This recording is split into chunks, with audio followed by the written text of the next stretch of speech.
Assalamu alaikum 7th class. How are you? I hope you will all be fine. Today is our 4th online lecture now of geography. Now open your books and go to the page number 15. ये हम लोगों का second chapter है, chapter number 2 डेनोटेशन। आज हम इस chapter की reading start करेंगे और रीडिंग करने से पहले आपने इस चैप्टर का डिक्शनरी वर्क करना है। जितने भी न्यू वर्ड्स, डिफ़िकल्ट वर्ड्स हैं, आपने उनके मीनिंग्स फाइंड आउट करने हैं डिक्शनरी से और यहाँ लिखने हैं इसके ऊपर, ठीक है। चलें जी, हम आज रीडिंग स्टार्ट करते हैं। यूनिट नंबर 2 पेज नंबर 16, 17 और 18 की हम आज रीडिंग करेंगे।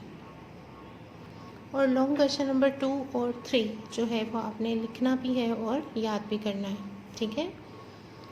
रीडिंग स्टार्ट करते हैं हम लोग इसकी डेनोटेशन एंड इट्स टाइप। अब डेनोटेशन बेसिकली है क्या, इसकी डेफिनेशन है ये ऊपर पहली लाइन में ही लिखी हुई है।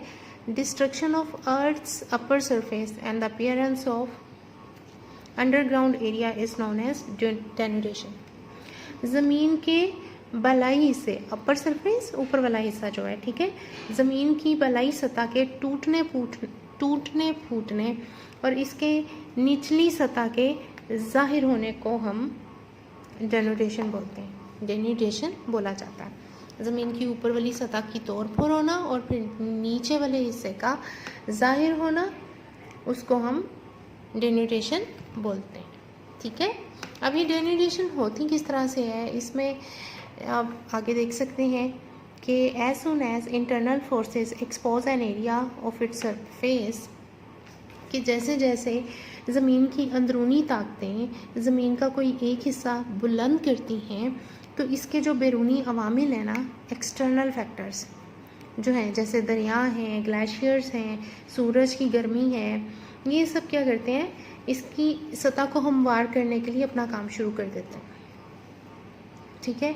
Start to level the surface by tone and by won and tone process, तोड़ फोड़ के अमल से। और फिर इस मलबे को, जो इससे मलबा हासिल होता है, उसको अपनी ओरिजिनल जगह से नई जगह पर ले जाते हैं। ओके जी, destruction of earth's upper surface, ज़मीन के ऊपर वाले ही सतह की तोड़ फोड़ के बाद ज़मीन के निचले हिस्से का ज़ाहिर होना डेनोटेशन कहलाता है। और इसके डेनोटेशन के जो है वो 3 तरीक़ाकार हैं, 3 मेथड हैं उसके। नंबर 1 पे है वेदरिंग, नंबर 2 इरोजन और नंबर 3 मैस वेस्टिंग। अब वेदरिंग क्या है? It is a process in which rocks are broken down into small pieces. ये एक ऐसा अमल है जिसमें चट्टानें जो हैं वो तोड़ फोड़ का शिकार होकर छोटे छोटे टुकड़ों में बट जाती हैं, छोटे छोटे हिस्से हो जाते हैं, ठीक है। मतलब वेदरिंग से मुराद चट्टानों का टूट फूट कर छोटे छोटे ज़रात में तब्दील होना है।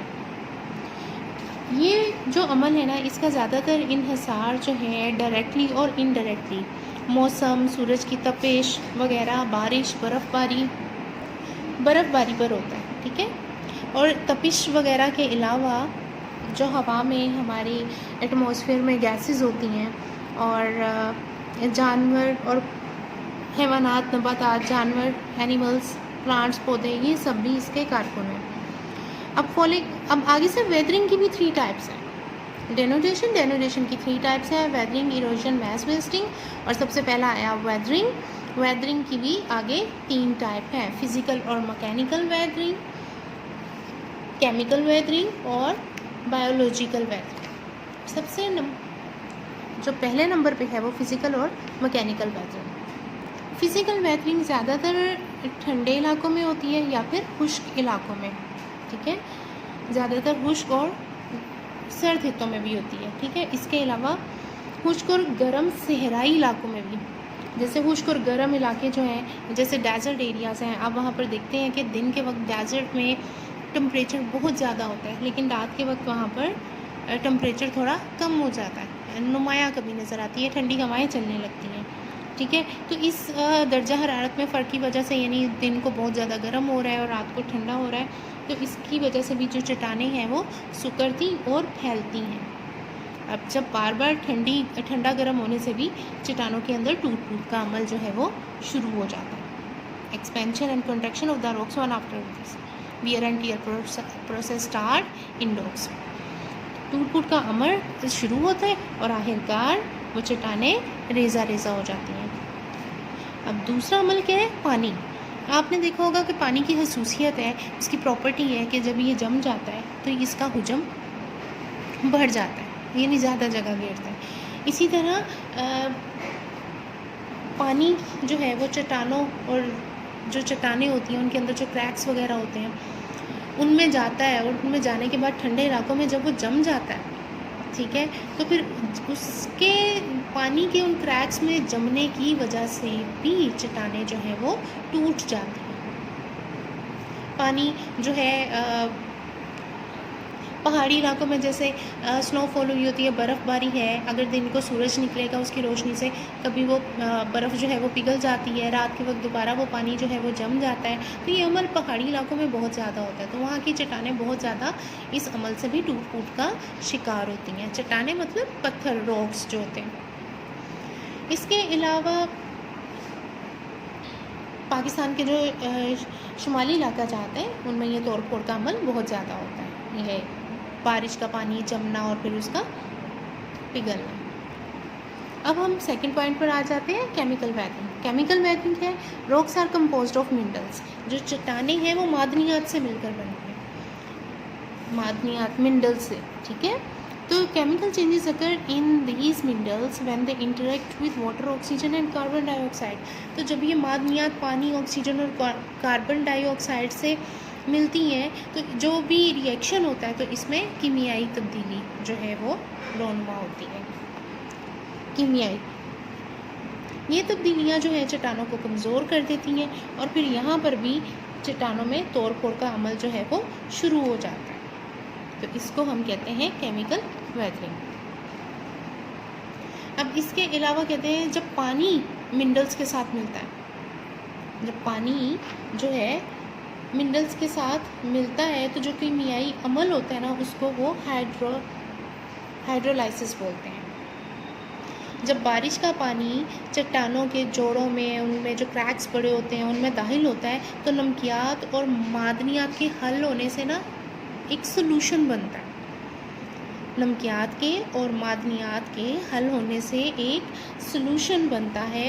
ये जो सलूशन है चट्टानों को कमज़ोर कर देता है और फिर जब वो चट्टानें कमज़ोर होती हैं तो फिर वो आसानी से छोटे छोटे हिस्सों में टूट जाती हैं, रेजा रेजा हो जाती हैं। केमिकल प्रोसेस हो रहा है ना। और फिर इसी तरह आप देखें अगर कोई लोहा ज़्यादा देर तक जो है वो लोहे का कील है वो बाहर पड़ा रहे हवा में, तो वो हवा में नमी होती है तो वो ज़्यादा देर तक पड़ा रहेगा तो उसको जंग लग जाता है, और जब जंग लग जाएगा ये अमल जारी रहेगा तो आहिस्ता आहिस्ता वो कील इतना कमज़ोर हो जाता है, लोहा इतना कमज़ोर हो जाता है कि वो कील आसानी से टूट जाता है। तो इसी तरह वो वाली चट्टानें जिनमें लोहे का अंसर पाया जाता है, मीन्स आयरन रॉक्स जो होती हैं, तो फिर वो भी ऐसे ही टूट फूट का शिकार होती हैं। अब आगे है रॉक्स ऑफ लाइमस्टोन, चूने का पत्थर। आपने ये देखा होगा ये भी पानी में बड़ी जल्दी हल हो जाता है। तो rocks of limestone mainly consist of calcium carbonate. Limestone में कैल्शियम कार्बोनेट होता है और जब इसके ऊपर पानी गिरता है, बारिश का पानी, और जब इसके ऊपर बारिश का पानी गिरता है तो कैल्शियम कार्बोनेट में भी जो है वो केमिकल चेंजेस जो है वो आती हैं, तो ये कैल्शियम बाइकार्बोनेट बन जाता है और कैल्शियम बाइकार्बोनेट जो है वो पानी में फ़ौरन से हल हो जाता है। तो इस तरह जो लाइमस्टोन है वो फ़ौरन से पानी में हल हो जाता है और पानी मादनियात को बहाकर ले जाता है। इस अमल को, वेदरिंग के इस अमल को कार्बोनेशन कहते हैं। अब इसकी जो लास्ट टाइप है वो है ऑर्गेनिक और बायोलॉजिकल वेदरिंग, ठीक है, ऑर्गेनिक और बायोलॉजिकल वेदरिंग। अभी इसमें जब दरख्तों की या पौधों की जड़ें जो हैं वो चट्टानों में जाती हैं, उनके क्रैक्स में जाती हैं, तो चट्टानों में तोड़ फोड़ का अमल शुरू हो जाता है। इसके अलावा मुख्तलिफ़ किस्म के जानवर जो हैं, जैसे चूहा है, रैबिट है, इंसेक्ट्स, कीड़े मकोड़े, ऐसे जानवर जो ज़मीन के अंदर होल्स बना कर रहते हैं, तो जब वो अपना घर बना रहे होते हैं ज़मीन के अंदर होल बनाते हैं, तो इस वजह से भी जो है वो चट्टानों में चट्टानें कमज़ोर होती हैं और उनमें तोड़ फोड़ का अमल शुरू हो जाता है। अब उसके अलावा इंसानों की कुछ एक्टिविटीज़ ऐसी हैं जैसे माइनिंग, ठीक है, कान कुनी के लिए, मादनियात निकालने के लिए भी आप देखें, यहाँ मैं आपको एग्जांपल देख सकती हूँ। नमक की कान है, जो पहाड़ है वो, उसको तोड़ के वहाँ से नमक निकाला जाता है ना, चट्टानें तोड़ के अंदर से नमक। आप में से कई बच्चों ने विज़िट भी किया होगा ख्योरा में, नमक की जो कान है।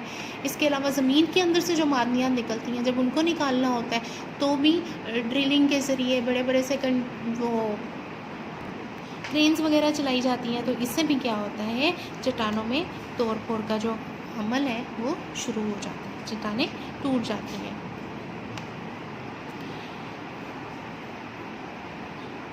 आपने इन तीनों पेजेस की अच्छे से रीडिंग खुद से भी करनी है और मीनिंग्स लिखने हैं, समझ के पढ़ना है और क्वेश्चन आंसर अच्छे से याद करने हैं और लिखने भी हैं। अपना बहुत सा ख्याल रखिएगा। अल्लाह हाफ़िज़।